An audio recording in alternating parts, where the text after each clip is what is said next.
ನಮಸ್ಕಾರ ಎಲ್ಲರಿಗೂ ಚಾನೆಲ್ಗೆ ಸ್ವಾಗತ. ಕೋಡ್ಬಳೆನ ಮಾಡಬೇಕಾದ್ರೆ ಮೈದಾ ಹಿಟ್ಟು ಅಥವಾ ಇನ್ಯಾವುದೇ ಥರದ ಸಾಮಗ್ರಿಗಳನ್ನು ಹಾಕಿ ಕ್ರಿಸ್ಪಿಯಾಗಿ ಮಾಡೋದನ್ನು ತೋರಿಸ್ತಾರೆ. ಆದರೆ ಸಾಂಪ್ರದಾಯಿಕವಾಗಿ ಅಕ್ಕಿ ಹಿಟ್ಟನ್ನು ಬಳಸಿ ಮಾಡುವಂಥ ಕೋಡ್ಬಳೆ ಮಾಡಿದಾಗ ಒಳಗಡೆ ಗಟ್ಟಿಯಾಗಿರುತ್ತೆ, ನೋಡೋದಕ್ಕೇನೋ ಚೆನ್ನಾಗಿ ಬೆಂದಿರೋ ಥರ ಕಾಣುತ್ತೆ, ತಿನ್ನೋದಕ್ಕೆ ಅಂತ ಕ್ರಿಸ್ಪಿಯಾಗಿರಲ್ಲ. ಈ ಥರ ಸಮಸ್ಯೆ ಎಲ್ಲ ಬರ್ತಿರುತ್ತೆ. ಇವತ್ತಿನ ದಿವಸದ ರೆಸಿಪಿನ ನೀವು ಕಡೆ ತನಕ ಫಾಲೋ ಮಾಡಿ ಹೇಳಿರೋ ಪ್ರಮಾಣದಷ್ಟು ಸಾಮಗ್ರಿಗಳನ್ನು ಹಾಕಿ ಮಾಡಿದ್ರೆ ಕೋಡ್ಬಳೆ ಚೆನ್ನಾಗಿ ಬರೋದಂತೂ ಗ್ಯಾರಂಟಿ. ಇಲ್ಲಿ ನಿಮಗೆ ನೋಡ್ತಿದ್ರೆ ಗೊತ್ತಾಗುತ್ತೆ ಕೋಡ್ಬಳೆ ಟೆಕ್ಸ್ಚರಲ್ಲೇ ಎಷ್ಟು ಚೆನ್ನಾಗಿ ಬಂದಿದೆ ಅನ್ನೋದು ಗೊತ್ತಾಗ್ತಾ ಇದೆ. ಇಲ್ಲಿ ನಾನು 3 ಕಪ್ಪಷ್ಟು ಅಕ್ಕಿ ಹಿಟ್ಟನ್ನ ತೊಗೊಂಡಿದ್ದೀನಿ. ನಿಮಗೆ ಇದಕ್ಕಿಂತ ಹೆಚ್ಚಿಗೆ ಪ್ರಮಾಣದಲ್ಲಿ ಕೋಡ್ಬಳೆ ಮಾಡಬೇಕು ಅಂದರೆ ಇಲ್ಲಿ ಕೊಟ್ಟಿರೋಂಥ ಕ್ವಾಂಟಿಟಿನ ಡಬಲ್ ಮಾಡ್ಕೊಳ್ಳಿ. ಕಡಿಮೆ ಮಾಡಬೇಕು ಅಂದರೆ ಅರ್ಧದಷ್ಟು ಮಾಡ್ಕೊಳ್ಳಿ.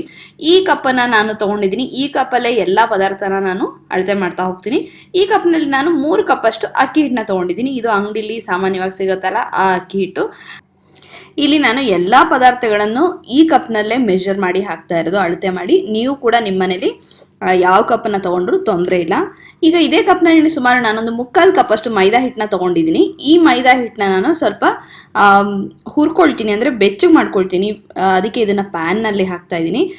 ಎಷ್ಟು ಹುರಿಬೇಕು ಅಂತ ಹೇಳಿದ್ರೆ ಕೈಯಲ್ಲಿ ಹಿಡಿದ್ರೆ ಬಿಸಿ ತಾಗಬೇಕು, ಅಷ್ಟು ಇದನ್ನು ಹುರ್ಕೋಬೇಕಾಗತ್ತೆ. ಇದೊಂದು ರೀತಿ ಮುಖ್ಯವಾದ ಇಂಗ್ರೀಡಿಯೆಂಟು ಅಂತ ಹೇಳ್ಬೋದು. ಯಾಕೆಂದರೆ ಕೋಡ್ಬಳೆ ಗರಿ ಗರಿಯಾಗಿರೋದಕ್ಕೆ ಹಾಗೆ ಮುರಿದೇ ಇರೋದಕ್ಕೆ ಇದೇ ಸಹಾಯ ಮಾಡುತ್ತೆ. ಇದನ್ನು ನಾನು ಫ್ಲೇಮ್ನ ಸಿಮ್ನಲ್ಲಿ ಇಟ್ಕೊಂಡು ಹುರ್ಕೊಳ್ತಾ ಇದ್ದೀನಿ. ಇದನ್ನು ಮುಟ್ಟು ನೋಡ್ತೀನಿ, ಕೈಗೆ ಬಿಸಿ ತಗಲತ್ತೆ, ಅದು ಸಾಕಷ್ಟು ಬಿಸಿ ಆಗ್ತಾ ಇದೆ ಇದು ಅಂತ ಅನಿಸಿದಾಗ ಮಾತ್ರ ಇದನ್ನು ನಾನು ಒಲೆ ಮೇಲಿಂದ ಇಳಿಸಿ ಆರದ ಮೇಲೆ ಇದನ್ನು ನಾನು ಅಕ್ಕಿ ಹಿಟ್ಟಿನ ಮಿಶ್ರಣ ಏನಿದೆಯಲ್ಲ ಅದ್ರ ಜೊತೆ ಸೇರಿಸ್ಕೋತೀನಿ. ಇಲ್ಲಿ ನಾನು ಹುರ್ಕೊಂಡು ಮುಟ್ಟು ನೋಡ್ತಾ ಇದ್ದೀನಿ, ಗೊತ್ತಾಗ್ತಿದೆ ನನಗೂ ಕೂಡ, ಅಂದರೆ ಇದು ಎಷ್ಟು ಬಿಸಿ ಆಗಿದೆ ಅಂಥೇಳಿ. ಈ ರೀತಿ ನೀವು ಕೂಡ ಮಾಡಬಹುದು. ಸ್ವಲ್ಪ ಕೈ ಬಿಸಿ ತಗಲ್ತಿದೆ ಅಂತ ಆದ ತಕ್ಷಣ ನೀವು ಇದನ್ನು ಗ್ಯಾಸ್ ಆಫ್ ಮಾಡಿ ಆರೋದಕ್ಕೆ ಇಟ್ಕೊಳ್ಳಿ. ಈಗ ಮತ್ತೆ ಅದೇ ಕಪ್ನಲ್ಲಿ ಅರ್ಧ ಕಪ್ಪಷ್ಟು ಚಿರೋಟಿ ರವೆನ ತೊಗೊಂಡಿದ್ದೀನಿ. ಚಿರೋಟಿ ರವೆ ಅಂದರೆ ಸಣ್ಣ ರವೆ ಬರುತ್ತಲ್ಲ ಅದು, ಅಥವಾ ಹೋಳಿಗೆ ರವೆ ಅಂತ ಕೂಡ ಅಂತಾರೆ. ಈಗ ಇದು ಮೈದಾ ಹಿಟ್ಟು ಆರಿದೆ, ಇದನ್ನು ಈ ಮಿಶ್ರಣಕ್ಕೆ ಸೇರಿಸ್ಕೊಳ್ಳೋಣ. ಈಗ ಇದನ್ನು ಮತ್ತು ಇನ್ನೊಂದು ಮುಖ್ಯವಾದ ಪದಾರ್ಥ ಯಾವುದು ಅಂದರೆ ಹುರ್ಗಡ್ಲೆನೂ ಕೂಡ ನಾನು ಒಂದು ಅರ್ಧ ಕಪ್ಪಷ್ಟು ತೊಗೊಂಡಿದ್ದೀನಿ. ಇದನ್ನು ಮಿಕ್ಸಿ ಜಾರ್ನಲ್ಲಿ ಪುಡಿ ಮಾಡ್ಕೊಡ್ತೀನಿ. ಒಂಚೂರು ಇದಿರಬಾರ್ದು, ತರಿ ಇರಬಾರ್ದು, ನುಣ್ಣಗೆ ಪುಡಿ ಮಾಡಿಕೊಂಡು ಅದನ್ನು ಕೂಡ ಸೇರಿಸ್ಕೊತೀನಿ. ಇಲ್ಲಿ 4 ಪದಾರ್ಥಗಳನ್ನು ಸೇರಿಸ್ಕೊಂಡಾಗಿದೆ. ರೇಷಿಯೋಗಳು ಕರೆಕ್ಟಾಗಿ ತೋರಿಸಿದ್ದೀನಿ. ರೇಷಿಯೋನ ಫಾಲೋ ಮಾಡಿ, ಖಂಡಿತ ರೆಸಿಪಿ ಚೆನ್ನಾಗಿ ಬಂದೇ ಬರುತ್ತೆ. ಈಗ ಈ ಮಿಕ್ಸರ್ ಜಾರ್ಗೆ ನಾನು 1 ಕಪ್ಪಷ್ಟು ಹಸಿ ತೆಂಗಿನ ತುರಿ ಹಾಗೆ 1 ಕಪ್ಪಷ್ಟು ಒಣ ಕೊಬ್ಬರಿ ಮತ್ತೆ ಅದೇ ಕಪ್ನಲ್ಲಿ ಮೆಜರ್ ಮಾಡ್ತಾ ಇದ್ದೀನಿ, ಯಾವುದೇ ಕನ್ಫ್ಯೂಷನ್ ಇಲ್ಲ. ಹಾಗೆ ಸ್ವಲ್ಪ ಜೀರಿಗೆನ ಸೇರಿಸ್ಕೊತಾ ಇದ್ದೀನಿ, 1 ಟೀ ಚಮಚ 1.5 ಟೀ ಚಮಚ. ಇದಕ್ಕೆ ಸ್ವಲ್ಪ ನೀರನ್ನು ಸೇರಿಸ್ಕೊಂಡು ರುಬ್ಕೊಳ್ಳೋಣ. ಇದನ್ನು ಅಷ್ಟೇ ನುಣ್ಣಗೆ ರುಬ್ಕೋಬೇಕಾಗತ್ತೆ, ತರಿ ಇರಬಾರ್ದು. ಇದನ್ನು ಒಮ್ಮೆ ಚೆನ್ನಾಗಿ ಮಿಕ್ಸ್ ಮಾಡ್ಕೊಂಡ್ಬಿಡೋಣ, ಎಲ್ಲ ಪದಾರ್ಥಗಳು ಹೊಂದ್ಕೊಳ್ಳೋ ಹಾಗೆ. ಇಲ್ಲಿ ನಾನು ಖಾರಕ್ಕೆ ಅಚ್ಕಾರದ ಪುಡಿನ ಬಳಸ್ತಾ ಇದ್ದೀನಿ. ಕಾಯಿ ಮತ್ತು ಕೊಬ್ಬರಿನ ತಿರುವಿಟ್ಕೊಂಡಿದ್ನಲ್ಲ ಅದನ್ನು ಕೂಡ ಸೇರಿಸ್ಕೊತಾ ಇದ್ದೀನಿ. ಇದ್ರ ಜೊತೆಗೆ ನಾನು ಇನ್ನೊಂದು ಮುಖ್ಯವಾಗಿ ಸೇರಿಸ್ಕೊತಾ ಇರೋ ಪದಾರ್ಥ ಯಾವುದು ಅಂದರೆ ಇಂಗು. ಕೋಡ್ಬಳೆಯಲ್ಲಿ ಇಂಗಿನ ಘಮ ಇಲ್ಲದಿದ್ರೆ ಚೆನ್ನಾಗಿರೋದಿಲ್ಲ. ಇದು ಗಟ್ಟಿ ಇಂಗನ್ನು ನಾನು ನೀರಿನಲ್ಲಿ ಕರಗೋದಕ್ಕೆ ಇಟ್ಟಿದ್ದೀನಿ. ಹಾಗೆ ಇಲ್ಲಿ ನಾನೊಂದು 100 ಗ್ರಾಮ್ ಅಷ್ಟು ಬೆಣ್ಣೆನ ತೊಗೊಂಡಿದ್ದೀನಿ. ಇದು ಅನ್ಸಾಲ್ಟೆಡ್ ಬಟರ್ ಅಂತಾರಲ್ಲ ಅದು. ಇದನ್ನು ಕರಗಿಸೋದಕ್ಕೆ ಇಟ್ಟಿದ್ದೀನಿ, ಕಾಯಿಸ್ತಿಲ್ಲ. ಇಲ್ಲಿ ನೀವು ಬೇಕಾದರೆ ಎಣ್ಣೆನ ಕೂಡ ಉಪಯೋಗಿಸ್ಕೋಬಹುದು. ಇದು ಕರಗಿದ್ರೆ ಕಲಿಸೋದಕ್ಕೆ ಸುಲಭ ಆಗುತ್ತೆ ಅಂತ ಹೇಳಿ ಕರಗಿಸ್ತಾ ಇದ್ದೀನಿ ಅಷ್ಟೇ. ಕರಗಿದ ತಕ್ಷಣ ಒಲೆನ ಆಫ್ ಮಾಡ್ತೀನಿ. ಇಲ್ಲಿ ಬೇಕಾದಷ್ಟು ಅಚ್ಕಾರದ ಪುಡಿನ ಇದಕ್ಕೆ ಹಾಕೋತಾ ಇದ್ದೀನಿ. ಇದು ಕಲರು ಸ್ವಲ್ಪ ಜಾಸ್ತಿ ಇದೆ, ಹಾಗಾಗಿ ನಿಮಗೆ ಜೋರಾಗಿ ಕಾಣಿಸ್ಬೋದು, ಆದರೆ ಖಾರ ಅಂತ ಏನಿಲ್ಲ. ಹಾಗಾಗಿ ನಾನಿಲ್ಲಿ ಒಂದು 2 ಟೀ ಚಮಚದಷ್ಟು, ಪೂರ್ತಿ 2ರಿಂದ 3 ಟೀ ಚಮಚದಷ್ಟು ಹಿಡಿಸುತ್ತೆ. ಮತ್ತು ನಿಮ್ಗೆ ಎಷ್ಟು ಖಾರಕ್ಕೆ ಬೇಕೋ ಅಷ್ಟಕ್ಕೆ ನೀವು ಹಾಕ್ಕೋಬೋದು. ಕೋಡ್ಬಳೆ ಸ್ವಲ್ಪ ಖಾರ ಮುಂದಿದ್ರೇ ಚೆನ್ನಾಗಿರುತ್ತೆ, ನೋಡಿ ಹಾಕ್ಕೊಳ್ಳಿ. ಈಗ ಇದಿಷ್ಟನ್ನು ಹಾಕೊಂಡಾಗಿದೆ, ಇದನ್ನು ಒಮ್ಮೆ ಕಲಿಸ್ಕೊಂಬಿಡೋಣ. ಹಾಗೆ ರುಚಿಗೆ ತಕ್ಕಷ್ಟು ಉಪ್ಪನ್ನ ಕೂಡ ನೀವು ಈ ಹಂತದಲ್ಲಿ ಸೇರಿಸ್ಕೋಬೋದು. ಕಡಿಮೆನೇ ಉಪ್ಪಿಟ್ಕೊಳ್ಳಿ, ಬೇಕು ಅನಿಸಿದ್ರೆ ಆಮೇಲೆ ಹಾಕ್ಬೋದು, ತೊಂದರೆ ಇಲ್ಲ. ಬೆಣ್ಣೆನ ಹಾಕೋದ್ರ ಬದಲಾಗಿ ನೀವು ಬೇಕಾದರೆ ಎಣ್ಣೆನ ಕಾಯಿಸಿ ಹಾಕೋಬೋದು. ಎಷ್ಟು ಎಣ್ಣೆನ ಹಾಕೋಬೇಕು ಅಂದರೆ ಒಂದು ದೊಡ್ಡ 2 ಟೇಬಲ್ ಚಮಚದಷ್ಟು ಎಣ್ಣೆನ ಹಾಕೋಬೋದು. ನೀವು ಕರಿಯೋದಕ್ಕೆ ಯಾವ್ದು ಇಟ್ಕೋತಿರೋ ಅದೇ ಎಣ್ಣೆನ ಹಾಕೋಬೋದು, ಅಥವಾ ನಿಮ್ಮ ಮನೇಲಿ ಯಾವ್ದು ಬಳಸ್ತಿರೋ ಆ ಎಣ್ಣೆನ, ಆದರೆ ಬಿಸಿ ಮಾಡಿ ಹಾಕೋಬೇಕಾಗತ್ತೆ ಎಣ್ಣೆನ. ಬೆಣ್ಣೆ ಆದರೆ ನೀವು ಒಲೆ ಮೇಲೆ ಇಟ್ಟು ಕರಗಿಸಿ ಹಾಕ್ಬೋದು, ತೊಂದರೆ ಇಲ್ಲ.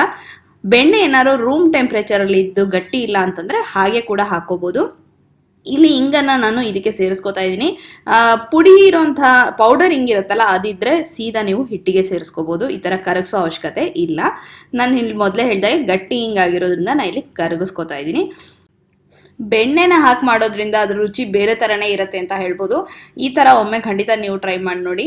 ಈಗ ಕರಗಿದೆ ಬೆಣ್ಣೆ, ಇದರಲ್ಲಿ ನಾನು ಸುಮಾರು ಒಂದು ಅರ್ಧದಷ್ಟನ್ನು ಹಾಕೊಳ್ತೀನಿ. ಇಷ್ಟು ಏನು ಬೇಕಾಗೋದಿಲ್ಲ ನನಗೆ. ಮೊದಲೇ ಹೇಳಿದಾಗೆ 2 ದೊಡ್ಡ ಟೇಬಲ್ ಚಮಚದಷ್ಟು ಬೆಣ್ಣೆನ ಹಾಕೋಬೋದು, ಅಥವಾ ಒಂದು 50ರಿಂದ 100 ಗ್ರಾಮ್ ಒಳಗೆ. 100 ಗ್ರಾಮ್ ಪೂರ್ತಿ ಬೇಕಾಗೋದಿಲ್ಲ. ಯಾಕೆ ಅಂತ ನಾನು ನಿಮ್ಗೆ ಹೇಳ್ತೀನಿ. ಈ ಥರ ಕಲಿಸಿದಾಗ ಹಿಟ್ಟನ್ನು ಮುಷ್ಟಿ ಕಟ್ ನೋಡಿದ್ರೆ ಅದು ಉಂಡೆ ಬರ್ತಿದೆ ಅಂತಂದರೆ ಸಾಕಾಗಿದೆ ಅಂತ ಅರ್ಥ, ಜಿಡ್ಡಿನ ಅವಶ್ಯಕತೆ ಇಲ್ಲ ಅಂತ. ಹಾಗಾಗಿ ನಾನು ಅಷ್ಟು ಬೆಣ್ಣೆನ ಹಾಕೊಳ್ಳಿಲ್ಲ. ಅದಕ್ಕೆ ನಾನು ಹೇಳಿದ್ದು ಒಂದು 2 ದೊಡ್ಡ ಟೇಬಲ್ ಚಮಚದಷ್ಟು ನೀವು ಹಾಕೊಂಡ್ರೆ ಸಾಕಾಗತ್ತೆ. ಮೊದಲೇ ಹೇಳಿದಾಗೆ ಉಪ್ಪು ಖಾರ ಎರಡೂ ಕೂಡ ಈ ಹಂತದಲ್ಲಿ ನೀವು ಚೆಕ್ ಮಾಡಿ ನೋಡಿ. ಸಾಕಾಗಿದೆ ಅನಿಸಿದ್ರೆ ಸರಿ, ಇಲ್ಲ ಅಂದರೆ ನೀವು ಇದಕ್ಕೆ ಸೇರಿಸ್ಕೋಬಹುದು. ಹಾಗಾಗಿ ಮೊದಲೇ ಸ್ವಲ್ಪ ಕಡಿಮೆ ಹಾಕ್ಕೊಂಡ್ರೆ ಒಳ್ಳೆಯದು. ಯಾಕೆಂದರೆ ಆಮೇಲೆ ಬೇಕು ಅನ್ಸಿದ್ರೆ ಹಾಕೋಬಹುದು. ಜಾಸ್ತಿ ಹಾಕಿದ್ರೆ ಅದನ್ನು ತೆಗೆಯೋದು ಕಷ್ಟ. ಹಾಗಾಗಿ ಇಷ್ಟು ಬೆಣ್ಣೆನ ನಾನು ಉಳಿಸ್ಕೊಂಡಿದ್ದೀನಿ, ಹಾಕಿಲ್ಲ. ಈಗ ಇದನ್ನ ಹಿಟ್ಟನ್ನು ನಾನು ಇಷ್ಟಕ್ಕೂ ಕೂಡ ನೀರನ್ನು ಹಾಕ್ಕೊಂಡು ಕಲಿಸ್ಕೊಳ್ಳೋದಕ್ಕೆ ಹೋಗೋದಿಲ್ಲ. ಯಾವಾಗಲೂ ಕೋಡ್ಬಳೆ ಮಾಡಬೇಕಾದ್ರೆ ಫ್ರೆಶ್ ಆಗಿ ಕಲಸಿ ಕೋಡ್ಬಳೆನ ತಯಾರಿಸಿ 1 ಅಥವಾ 2 ಒಬ್ಬೆಗಾಗೋಷ್ಟನ್ನು ಕಲಿಸ್ಕೊಂಡು ಕರೆದು ನಂತರ ಮತ್ತೆ ಕಲಿಸ್ಕೋಬೇಕಾಗತ್ತೆ. ಅಷ್ಟು ಹಿಟ್ಟನ್ನು ಕಲಸಿಟ್ಕೊಂಡ್ರೆ ಕೋಡ್ಬಳೆ ಗರಿ ಗರಿಯಾಗಿ ಬರೋದಿಲ್ಲ. ಹಾಗಾಗಿ ನಾನು ಇಲ್ಲಿ ಈ ಹಿಟ್ಟನ್ನು ಅರ್ಧ ಭಾಗದಷ್ಟು ತೊಗೊಂಡು ಅದನ್ನು ಮಾತ್ರ ಕಲಿಸ್ಕೊತಾ ಇದ್ದೀನಿ. ಇದು ಒಂದು ನೆನ್ಪಿಟ್ಕೋಬೇಕಾದ ಅಂಶ ಅಂತ ಹೇಳ್ಬೋದು. ಸಾಮಾನ್ಯವಾಗಿ ಅಷ್ಟು ಹಿಟ್ಟನ್ನು ಕಲಸಿಟ್ರೆ ಇಲ್ಲಿ ಚಿರೋಟಿ ರವೆನ ಬಳಸಿರೋದ್ರಿಂದ, ಮೈದಾ ಬಳಸಿರೋದ್ರಿಂದ ನಾರಾಗೋಗುತ್ತೆ, ಕೋಡ್ಬಳೆ ಕ್ರಿಸ್ಪಿಯಾಗಿ ಬರೋದಿಲ್ಲ. ಹಾಗಾಗಿ 2 ಒಬ್ಬೆಗೆ 2 ಸತಿ ಕರಿಯೋದಕ್ಕೆ ಎಷ್ಟು ಬೇಕಾಗುತ್ತೋ ಅಷ್ಟು ಹಿಟ್ಟನ್ನು ಒಂದು ಪಾತ್ರೆಗೆ ಹಾಕೊಂಡು ಅದಕ್ಕೆ ನಾನು ನೀರನ್ನು ಹಾಕೊಂಡು ಕಲಿಸ್ಕೊತಾ ಇದ್ದೀನಿ. ಈ ಮಿಕ್ಸರ್ ಜಾರ್ ತೊಳೆದಿರೋಂಥ ನೀರೇನಿದೆಯಲ್ಲ ಅದನ್ನ ಇಲ್ಲಿ ತೊಗೊಂಡಿದ್ದೀನಿ ನಾನು. ಯಾಕೆಂದರೆ ಕಾಯಿ ಅಂಶ, ಕೊಬ್ಬರಿ ಅದರದ್ದೆಲ್ಲ ಇರುತ್ತೆ. ಹಾಗಾಗಿ ಏನಕ್ಕೆ ವೇಸ್ಟ್ ಮಾಡಬೇಕು ಅಂಥೇಳಿ ಇದಕ್ಕೆ ನಾನು ಸ್ವಲ್ಪ ನೀರನ್ನು ಹಾಕ್ಕೊಂಡು ಈ ರೀತಿಯಾಗಿ ಒಂದು ಮೃದುವಾಗಿರೋ ಒಂದು ಹಿಟ್ಟನ್ನು ತಯಾರು ಮಾಡ್ಕೋತೀನಿ. ಈಗ ಇದು ಸುಮಾರು 2 ಸತಿ ಕರಿಯೋದಕ್ಕೆ ಸಾಕಾಗೋಷ್ಟು ಕೋಡ್ಬಳೆನ ಮಾಡ್ಕೊಳ್ಳೋದಕ್ಕೆ ಇಷ್ಟು ಪ್ರಮಾಣದ ಹಿಟ್ಟು ಸಾಕಾಗತ್ತೆ. ಸಾಫ್ಟಾಗಿರಲಿ, ತುಂಬ ಗಟ್ಟಿ ಕಲಿಸ್ಕೊಳ್ಳೋ ಅವಶ್ಯಕತೆ ಇಲ್ಲ. ಆಮೇಲೆ ಈ ರೀತಿ ಚಪಾತಿ ಒತ್ತೋ ಮಣೆ ಮೇಲೆ ಕೋಡ್ಬಳೆ ಮಾಡ್ಕೊಳ್ತಾ ಹೋಗ್ಬೋದು. ಈ ಹಂತದಲ್ಲಿ ಎಣ್ಣೆನ ಕಾಯೋದಕ್ಕೆ ಇಡಿ ಒಲೆ ಮೇಲೆ. ನೀವು ಎಣ್ಣೆನ ಜಾಸ್ತಿ ಇಟ್ಕೊಂಡಿದ್ರೆ ಒಂದು ಬ್ಯಾಚಲ್ಲಿ ಒಂದು 10ರಿಂದ 15 ಕೋಡ್ಬಳೆನ ಕರಿಬೋದು ಒಟ್ಟಿಗೆ.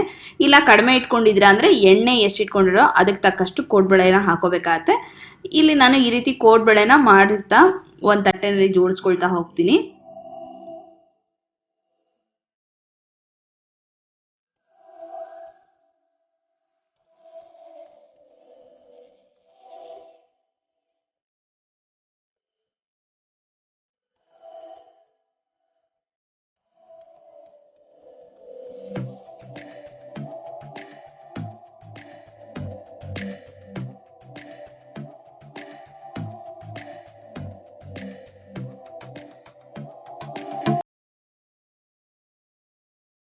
ಎಣ್ಣೆನ ಮೀಡಿಯಂ ಫ್ಲೇಮ್ನಲ್ಲಿ ಇಟ್ಕೊಂಡು ಚೆನ್ನಾಗಿ ಕಾಯಿಸ್ಕೊಳ್ಳಿ.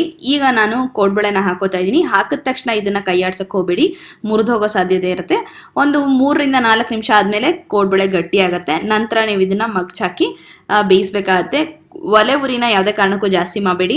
ಇನ್ನೇನು ಕೋಡ್ಬಳೆ ಬೆಂದಿದೆ ಚೆನ್ನಾಗಿ ಒಳಗಿಂದ ಅಂತ ಗೊತ್ತಾದ್ಮೇಲೆ ಸ್ವಲ್ಪ ಫ್ಲೇಮ್ನ ಜಾಸ್ತಿ ಮಾಡಿಕೊಂಡು ನೀವು ಮೇಲ್ಗಡೆ ಕೆಂಪು ಬಣ್ಣ ಬರೋ ಹಾಗೆ ಕರ್ಕೋಬೇಕಾಗತ್ತೆ. ಇದು ಬೇಯಿಸೋದಕ್ಕೆ ಸಮಯ ತಗೊಳುತ್ತೆ, ಆದರೆ ಒಳಗಡೆಯಿಂದ ಚೆನ್ನಾಗಿ ಬೆಂದಾಗಲೇ ಕೋಡ್ಬಳೆ ಕ್ರಿಸ್ಪಿಯಾಗಿರೋದು. ಹಾಗಾಗಿ ಸ್ವಲ್ಪ ತಾಳ್ಮೆಯಿಂದ ಮಾಡಬೇಕು, ಮೀಡಿಯಂ ಫ್ಲೇಮ್ನಲ್ಲೇ ಇರ್ರಿ.